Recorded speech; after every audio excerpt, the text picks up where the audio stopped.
Shortstop Carlos Correa and the Minnesota Twins finalizing a 6-year, $200 million contract. SportsCenter continues. Sage Steele, Jay Harris, and breaking news. Carlos Correa finalizing a 6-year, $200 million contract with the Minnesota Twins. Yeah, he's a Giant. No, he's a Met. No, he's a Twin.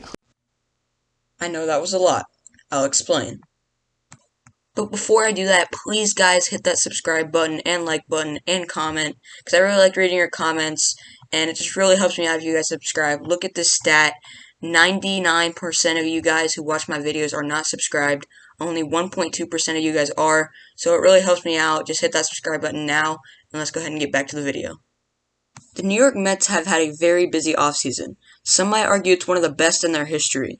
They have spent over $800 million in free agency, and they have made high-impact trades. They started out by extending Edwin Diaz to a 5-year, $102 million deal, which is the most for a closer in all time. They quickly followed it by signing Brandon Nimmo, Justin Verlander, Kodai Senga, Jose Quintana, Omar Narvaez, Adam Ottavino, David Robertson, TJ McFarland, Tim Locastro, and finally Danny Mendick on various deals. They have also traded for lefty Brooks Raley from the Rays and Eliezer Hernandez and Jeff Brigham from the Marlins. So even though the Mets had roughly half their roster on the books for free agency, it is safe to say that the Mets owner Steve Cohen and GM Billy Epler have done their jobs. Most people would have been happy with everything the Mets had done up until 2 weeks ago, but apparently Steve Cohen wasn't. While he was in Hawaii, sipping martinis, he signed free agent Carlos Correa on a 12-year, $315 million contract. He did not just sign him, he stole him from the 13-year, $360 million deal he had with the Giants.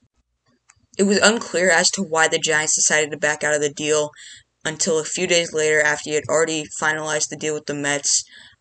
It was actually an injury he sustained back in 2014 in the Astros system. He was sliding into third base on a triple, and he did something to his right ankle. He had a bad injury on it, and the Giants were worried about the long term of his health. So just to clear that up, back to the video.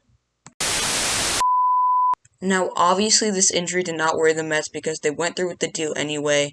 Everything seemed good. The Mets had their franchise third baseman, to my pleasure, for the next decade, and they had arguably the best team in baseball, along with the best and most rich owner to go along with it. Everything was fine, right? No! Shortstop Carlos Correa and the Minnesota Twins finalizing a 6-year, $200 million contract. SportsCenter continues. Sage Steele, Jay Harris, and breaking news. Carlos Correa finalizing a 6-year, $200 million contract with the Minnesota Twins. No, he's a Twin? Yes, he's a Twin. When I saw this information earlier at the time of me recording this video, my immediate reaction was, oh man, Carlos Correa is not a Met anymore. Yeah, but then I realized, okay, what's the positive about this? You're saving a bunch of money, and you're potentially losing a guy that might not fulfill his entire contract. And then I looked at the reason as to why the Mets dropped Correa. According to this New York Times article that covered the deal that the Mets just dropped, this deal with the Mets would have been the third largest this offseason. This one was also held up by the same reason that the Giants was held up on.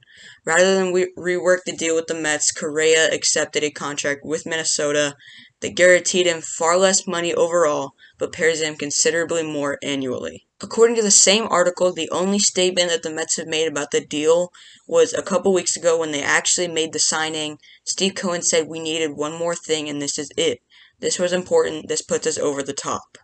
So, after 9 days as a San Francisco Giant and 20 days as a New York Met, Carlos Correa has seemingly found his new home, or I guess old home, because he was with them last year in Minnesota with the Twins, but there are a bunch of questions yet to be answered. The first question that needs to be answered is, will this Carlos Correa saga continue?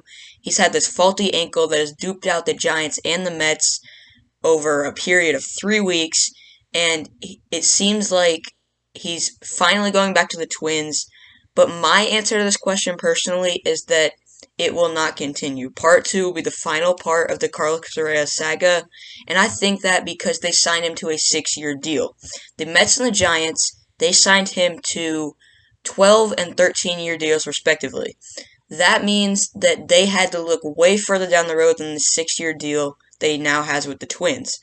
Also, second point, the Twins got him on a 3-year deal, and last season with 2 opt-outs in between, and obviously they had to look at Carlos Correa's physical, and if they didn't, well, that was stupid because of his injury history in the past. So those are 2 main reasons that I do not believe this Carlos Correa saga will continue, but you never know, and this might be a crazy thing that keeps on going. The second major question that needs to be answered from this is, what will the Mets do at third base position now, right? Because they just lost Carlos Correa, who is going to be their third baseman for the next 12 years, and that's a big loss. But they lost him because of a medical issue, and if he didn't have that medical issue, he'd be fine. But he does, and that makes him not a definite decision at third base for the next 12 years to come. And that's what you're paying him for. So the options the Mets have at third base for the next couple years or so, Brett Baty more than Eduardo Escobar. Those are your 2 guys that you will use interchangeably over the next couple years at third base. Personally, I think in the future, Brett Baty will be the third baseman, and Eduardo Escobar is just a kind of now option after losing Correa. But it's definitely good that they didn't trade Escobar or Baty yet, because if they did trade one of those guys and lost Correa, it would not be good for the Mets. Let me know what you guys think about this whole Correa saga little mini-series that I've done on my channel. Thank you guys for watching. Like, comment, subscribe. I love reading your comments. Please subscribe. It really helps me out. And I'll see you guys in the next one.